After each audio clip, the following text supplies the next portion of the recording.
म्हणजे जे जे लोक सद्गुरू सोबत अशी होळी खेळतायत ना, सद्गुरू सुद्धा त्यांना ह्या भगवंताच्या रंगामध्ये रंगवून टाकतो.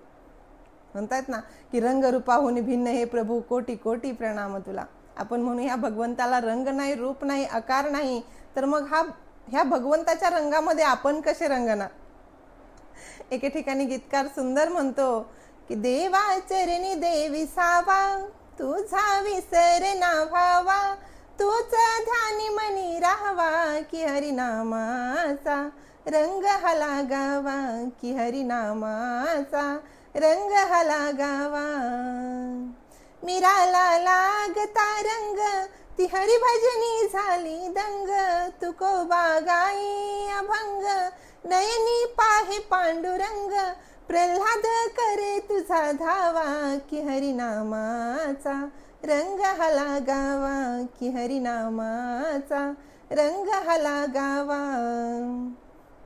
ज्यांना ज्यांना आजपर्यंत हा रंग लागलेला आहे, तोच रंग आपल्याला सुद्धा लागला आहे सद्गुरूच्या कृपेनं.